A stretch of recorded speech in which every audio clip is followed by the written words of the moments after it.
thing if you see them move in a bad situation.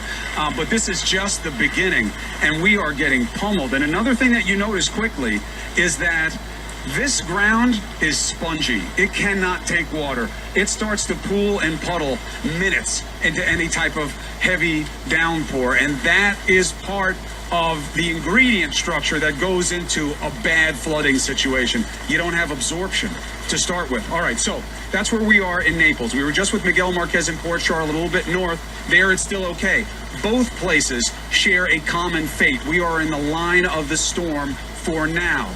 What are the preparations? What are the expectations? We have people everywhere. We have Renee Marsh. She is in Washington, D.C. at the FEMA headquarters. Now, you just talked to the acting head of Homeland Security, Elaine Duke. She took over, of course, for General John Kelly, who's now the president's chief of staff. What is the word on the Homeland front? Well, Chris, I can tell you this 24 operation is getting busier as this storm continues to get closer to the United States. And I'm actually joined live now with acting DHS Secretary Elaine Duke. Come on in. I know you just met with the head of FEMA. Kind of give me an update on what came out of that briefing. Well, we are poised. We have the U.S. Virgin Islands that we are going to start search and rescue on as soon as the weather permits, and then the storm coming through Florida. We expect to be through the Keys early morning hours, and then throughout Florida the rest of the day. It's going to be a catastrophic storm, and we are poised and ready. So when we talk about this specific hurricane, Irma, that's coming towards the United States, what is your greatest concern? Our greatest concern is that it is going to likely become a Category 4 again. The winds are going to be powerful and sustained. Electrical outages will be extremely broad and probably long-lived. It will take a long time to put the electrical grid back together, and that's going to be a hard recovery for those survivors in Florida. That's right. We're talking about millions of people, upwards of 5 million people without power. No power also means no clean water, no waste management. How will the federal government respond to help millions of people who may not have power or even clean water in some areas? We are pre-positioned to help Governor Scott in the state of Florida in the surrounding areas. So things like generators, fuel. So as Governor Scott sees the need for these, we are ready to come forward. I saw the president this morning. He is motivated to help the states as we go through these hurricanes, including the continued recovery in Texas. And what about these evacuation plans? I mean, you know, Florida has tons of hospitals, a lot of elderly people. Are you confident in the evacuation plans that were pulled together by the federal government, assisting the states to make sure that the most vulnerable are able to get out and we don't see people flooded out in nursing homes or hospitals because they just weren't able to get out? I think the early evacuation orders will really help with that, so it's not a last-minute surge. We will have priority for hospitals, elderly facilities, those type after the storm, but orderly evacuation is very important. And on this topic of evacuation, I mean, we've heard the head of FEMA saying, get out. You have to go. If you're in a low-lying area, get out. But some people may be concerned. They don't want to go to a shelter because they worry that DHS may enforce immigration laws and things of that sort, or enforce immigration issues if they are not legal here. What do you have to say to those folks who may be concerned they don't want to go to a shelter because they're afraid? Thank you for that question. We are doing no routine immigration enforcement. We are not doing immigration enforcement at the shelters. Everyone should be safe to go to a shelter and seek the safety, the food, the water they need. Acting Secretary Elaine Duke, thank you very much. Chris, we're going to throw it back to you.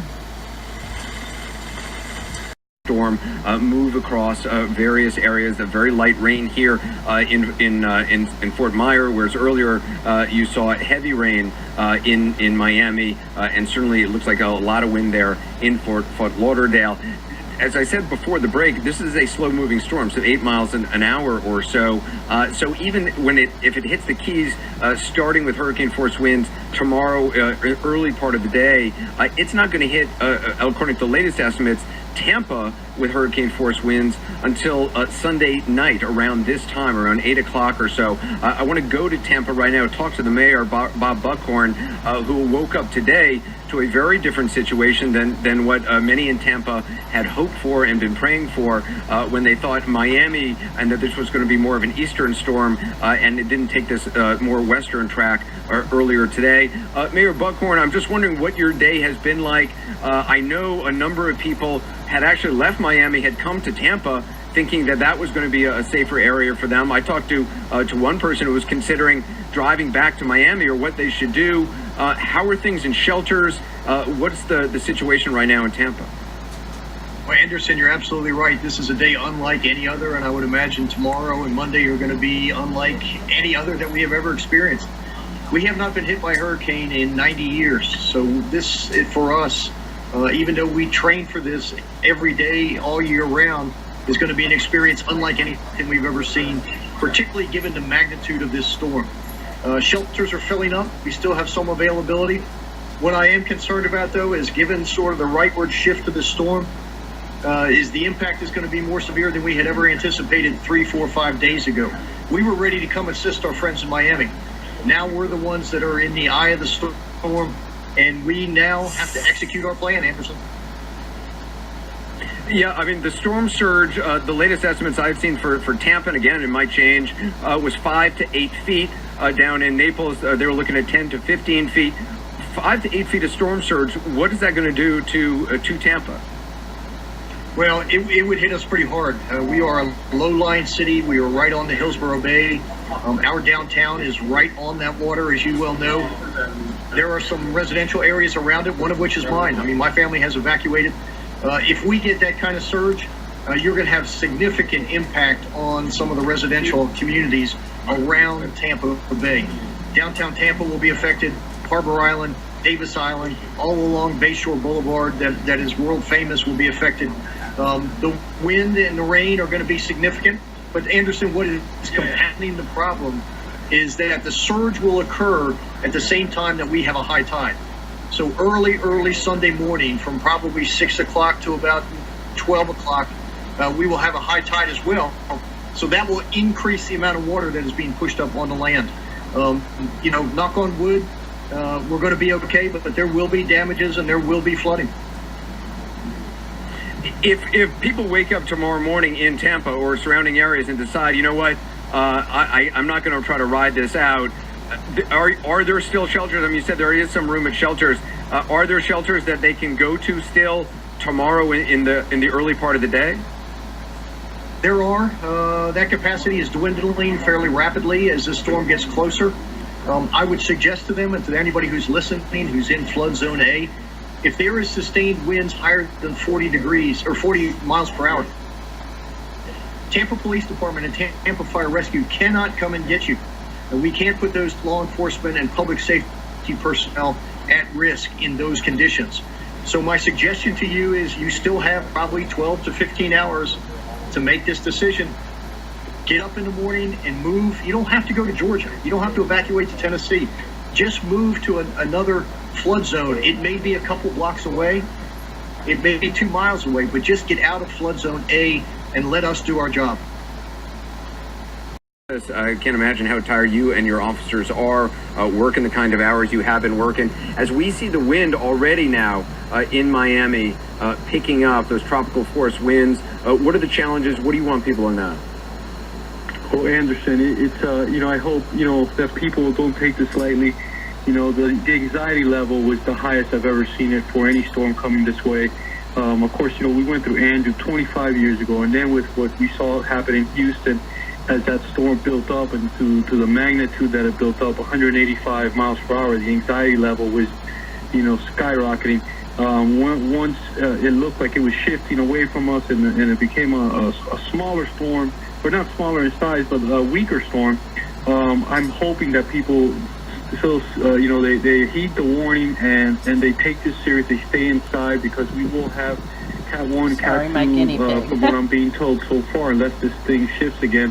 Cat 1, Cat 2 hurricane winds hitting us some point tomorrow between 4 and 8. It'll start, and it's going to last.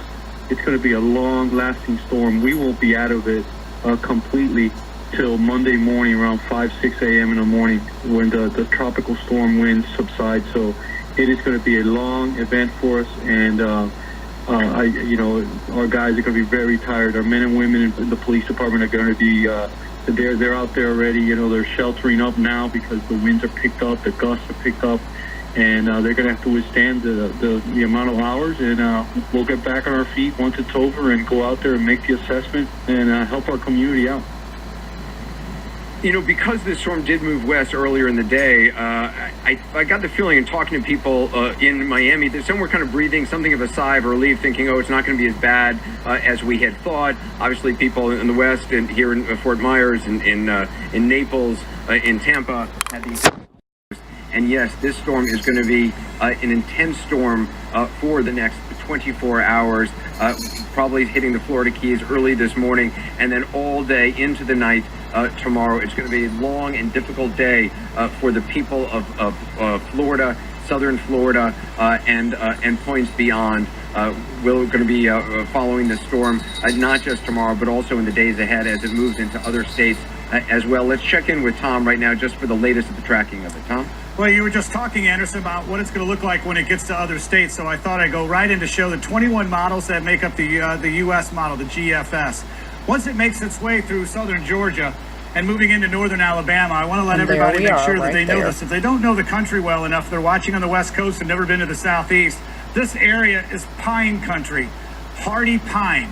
Really tall, massive trees that have extremely weak root systems. And you get heavy rain on those roots and you get a stiff wind, we're going to have tens of thousands of trees down. So power outages will not just be across the Florida Peninsula. They're going to make their way up toward Atlanta and the surrounding areas, Alabama, Birmingham as well, maybe into south central Tennessee with winds around 50 or even stronger gusts. But look what happens afterwards. What does this remind you of? Kind of like Harvey after it went into Texas. And that was the problem. We lost the steering currents. However, there's a big difference with this one. It's not going to flood out like Texas did in parts of Louisiana, because by the time it gets here, it's going to be pretty much dried out. It doesn't have the water source. Now, what we're watching is still a drop. We were at 120. So now that we're getting up to 125, which means this eye wall replacement cycle is taking place. We'll probably see the pressure drop a little bit more. It will become a Category 4 when it's up just a little bit more.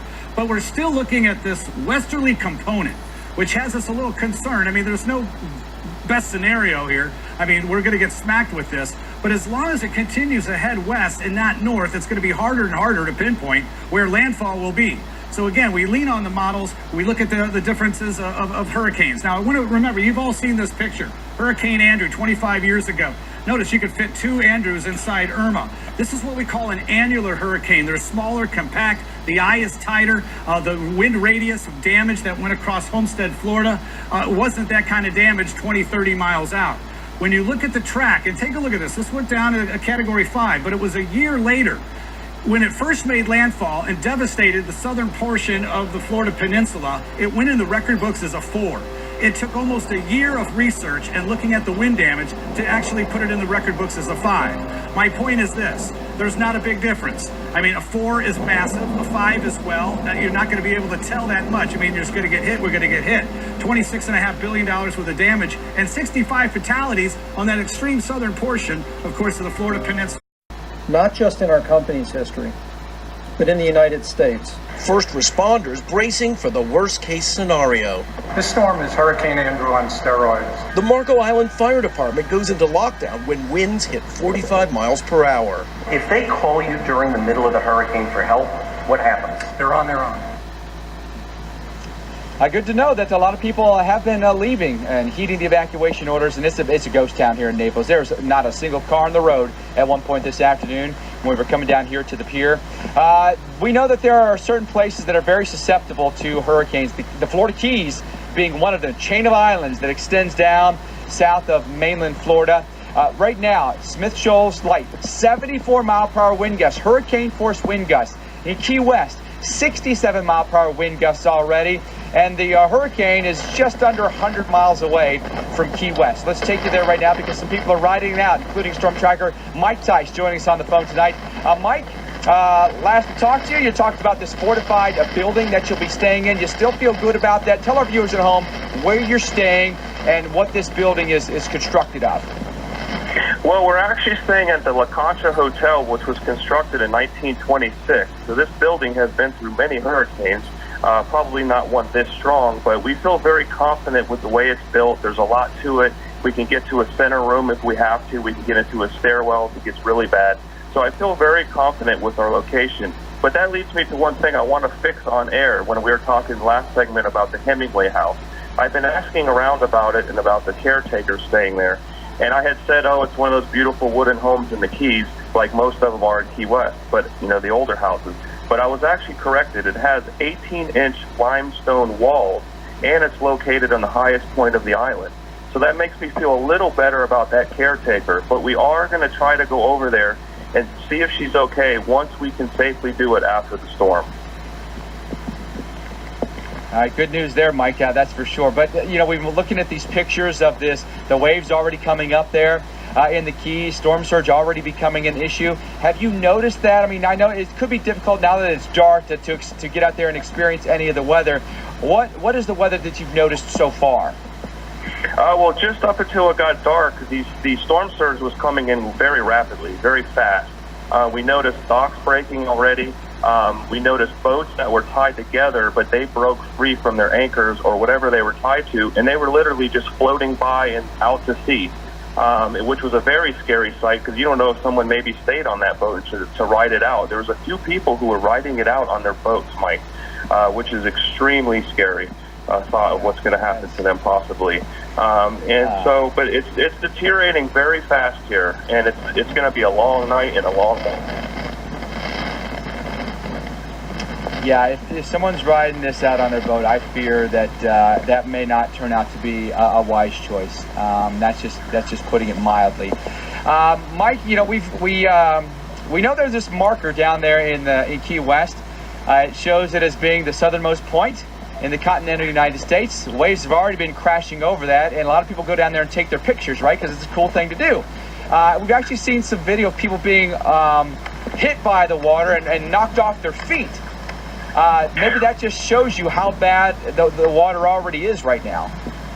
Yeah, we went down to that spot a couple hours ago, and there was big waves crashing on it at that time. I can't imagine what it looks like now. The problem is they might be out there thinking it's fun and games right now because the storm isn't too bad yet. Well, all it takes is one rock or a boulder or something in that wave to hit you in the head or a piece of debris, and you're going to be severely injured. I mean, it's not the time to play around with these waves, but I did see people down there taking pictures and, you know, letting the waves hit them and stuff. And I hate seeing that, but, you know, what can you do other than just warn them? Yeah, a picture's not worth your life. I just say that, you know, it's, you know, and this. I don't think anybody alive today has ever seen in this state anything like this.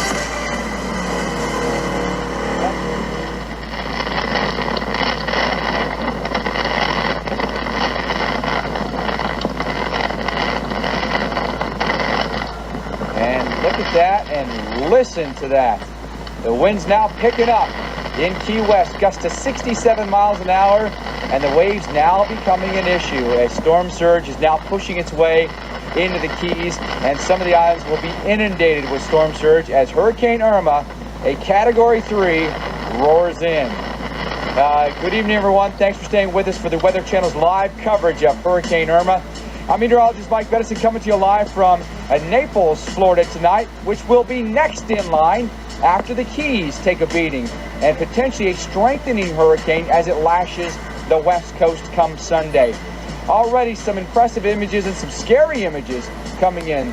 And take a look at the radar tonight. We've got plenty of rain to go. You can see the eye of Irma and the heavy thunderstorms that are being produced here across South Florida. We've had very strong storms across Southeast Florida through Miami. We've had wind gusts at 70 miles an hour, same in Fort Lauderdale.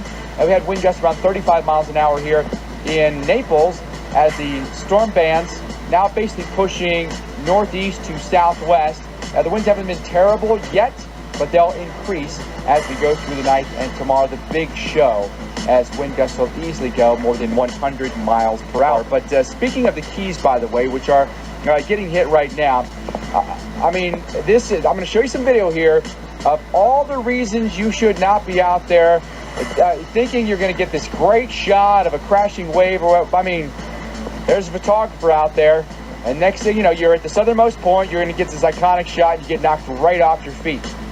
Just asking for trouble when you're at the water's edge like that, and just tempting fate, especially when we know that storm surge can be such a killer, right? It is something you do not want to mess with. All right. Here in Naples, let me give you a little guideline of what we expect to happen here. Winds pick up overnight tonight. Tomorrow, you're going to have pretty strong, we think, east winds. Eventually, they'll turn more southerly. Could be in the eye wall, which would be the strongest part of the storm, the eastern eye wall. And then the backside of it, and western winds. Those westerlies may bring plenty of storm surge right in here to this area. All right, Dr. Knapp. With us right now. Dr. Knapp, we got the new advisory. Your take on that new advisory, what do you make of it? Well, there's some good news and there's some bad news, as there almost often is in a hurricane situation. The good news is that based on the Hurricane Hunter data from the Air Force over the last few hours, the hurricane certainly has not strengthened, and it might be a bit weaker when it gets to the Florida Keys and near Southwest Florida than previously forecast, but those are just maybes. The concentric eye wall structure and the interaction with the coast of Cuba, some combination of those two things has certainly led to a weaker hurricane now than it was when it reached Cuba at Cat 5 strength. But what we don't know is whether or not it will recover from its interaction with land, and whether or not this inner eye wall will completely give in, and if this outer eye wall will contract and strengthen. So it is still forecast to be near the Cat 3-4 threshold as it passes near or over Southwest Florida.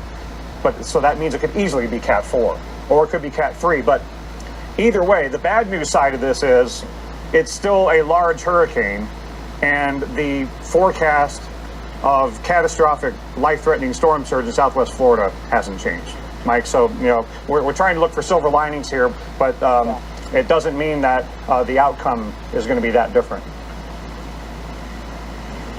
Coming to you live from Orlando, Florida. And I'm Isa Suarez coming to you live from Miami, where the clock has just struck midnight. Thank you very much for joining us. And hurricane-force wind gusts are now striking the Florida Keys as Hurricane Irma moves north towards this state.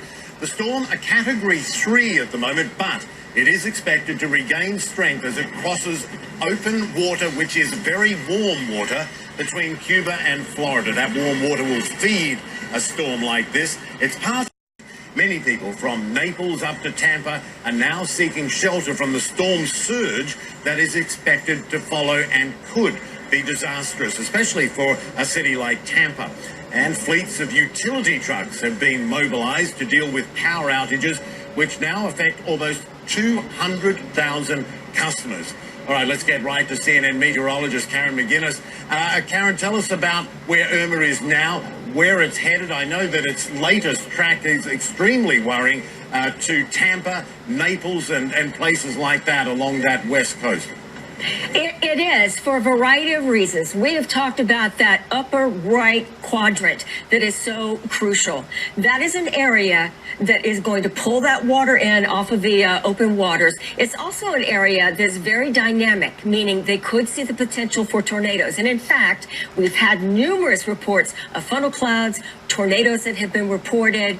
And as I mentioned, it's very dynamic. But as we start to see some of these bands move on in across South Florida, they've been gusty now. They produce some brief heavy rainfall. About 200,000 people without power with the system now. Here's Ishan. It has just pulled away from the coast of Cuba. When we deal with hurricanes, it's not just getting through the storm itself. It's getting through the nasty and lengthy aftermath, which is why we all go shopping for supplies, ideally, before hurricane season starts. It's to deal with the aftermath and to stay safe on your own for a long time. But the power outage issue, again, reminds me to say a few things about power outages that we're already seeing in the Keys, we've seen in the Florida Peninsula already, and it's just going to get worse. As you see on this map, widespread power outages, not just in Florida, but perhaps in Georgia and South Carolina. One is, a lot of people went and bought generators in advance of this, and maybe already had generators. don't run that generator indoors or in any poorly ventilated area, because Mike, you and I have talked on Weather Underground this hurricane season so far about some of these indirect causes of fatalities in hurricanes, and a lot of them have been due to carbon monoxide poisoning. They can wipe out an entire family by running the generator in a poorly ventilated area. And then also, don't light candles indoors. It's just too much of a fire risk. Dr. Knabb, one thing that I am just floored by now, we have tropical storm watches that go up to Atlanta, Georgia. like, wow, that is crazy stuff there. And we think, if you're not familiar with Atlanta, it's basically a city in a forest. Dr. Knabb, the number of trees that could go down through Georgia, alarming, and then you put other large population centers at risk with tropical storm watches in Atlanta, then we're so focused on Florida, you could have, I don't know how many people without power in Atlanta Metro. Yeah, and I went shopping. My family and I went shopping, got some extra batteries and flashlights and lanterns this week, just to make sure we had everything we needed, and just be thinking about what you're going to do in inland areas during a power outage, and especially if you're